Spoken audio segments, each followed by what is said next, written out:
にちは、米谷彩子です。ビブラートについて前回予告してから時間が経ちすぎてしまってすいませんでした。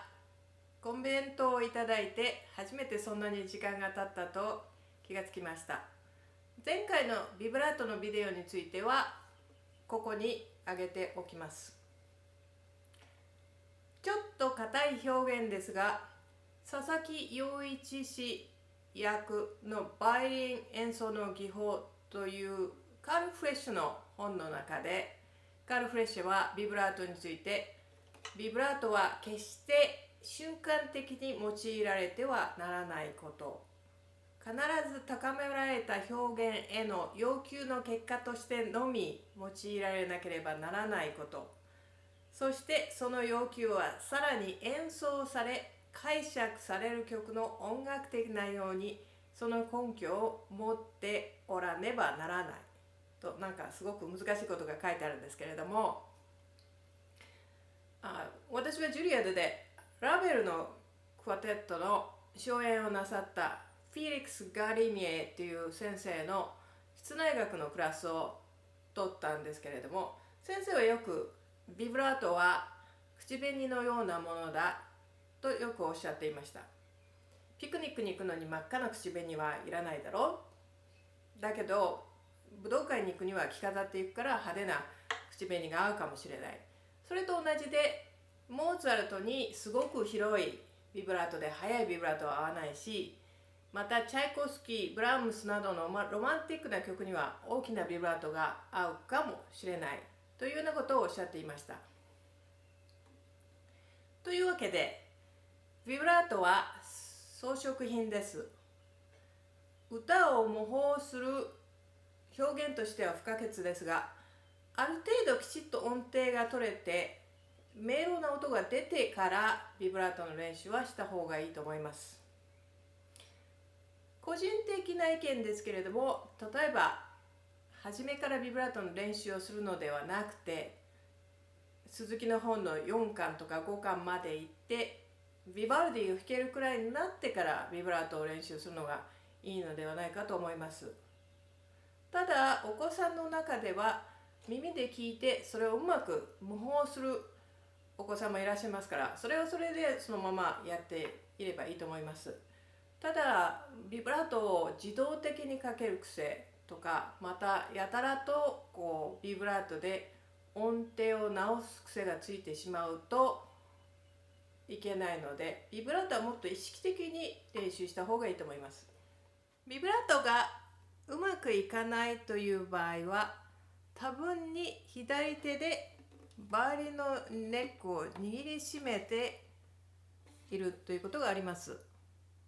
左手のリラックスについては短いビデオも作っていますけれど、ビブラートは左手の痙攣ではないので、左手をリラックスすることが不可欠です。そうでないといわゆるちりめんビブラートとなってしまいます。このちりめんビブラートっていう言葉はうちの家で使うだけなのかちょっと分かんないですけど、こういうビブラートですね。ディレイ先生は昔マスタークラスで、私たちの祖先はお猿さんだったから緊急の時はどうしても木を握りしめるのよ、そういう本能があるのよっておっしゃっていらっしゃいました。だからバイオリンのネックを握りしめるというようなことをおっしゃってました。私の見た感じでは、左手の問題がある場合は 70% ぐらいは親指から来るような気がします。シフティングなどもお猿さんの緊急のうちに入るのか分かりませんけれども、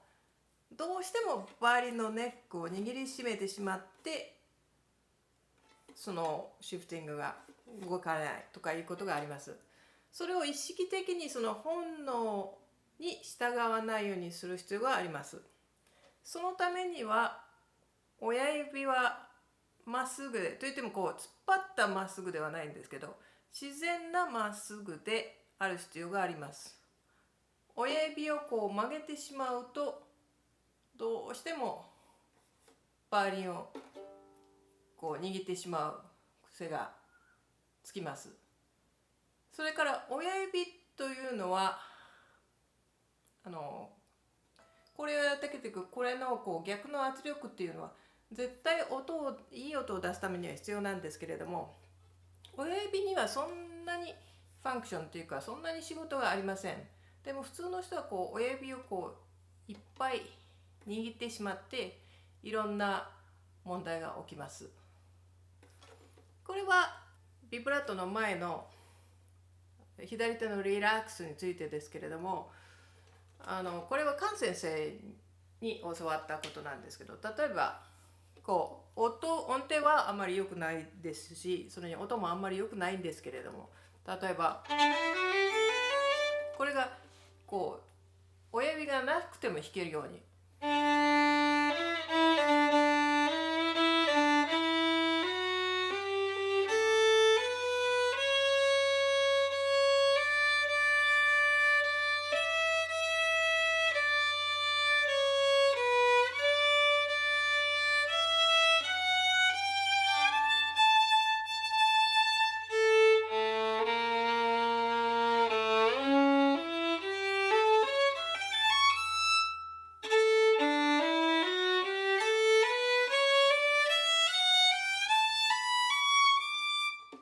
もちろん親指の支えは音のためには言いますが、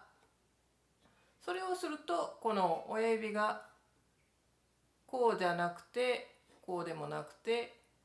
こう突っ張ったわけでもなくて、ある程度まっすぐになっていることがわかると思います。これは一度もビブラートを今までやったことがないという方のための練習ですけれども、これはティックタクっていうこっちで売ってるミントの箱なんです。これちょっとこれがこんなもので音が鳴るものだったら何でもいいんですけれども、これは全部入ってたら音が鳴らないので少し食べてこう音が鳴るようにしてますけれども、それでまず楽器の横で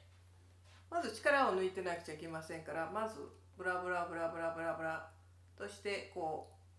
う、私はフォークを作るというんですけど、この食べるフォークみたいなフォークを作って普通はこう持つわけなんですけども、このTikTok じゃないTikTok ですね、こうブラブラブラ、これを持ってここのすごく近いところで、さもビブラートをやるかのようにっていうのは、こんな運動っていうのは普通あまり日常は使わないと思うんですね。だからこれができるように、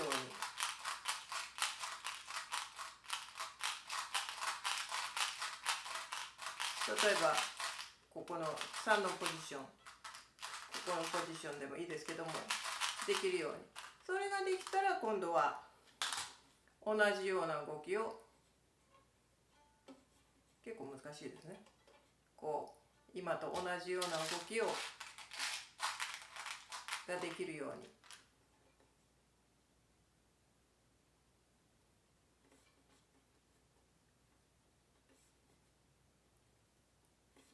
そんなことをやってみられたらいいと思います。これはすごく一番最初のですけれども、ビブラートは大切なのは自動的にかかるんではなくて、それがこう自分の意思によってどんな感じのビブラート、例えば速い、幅広い、こうすごくロマンティックな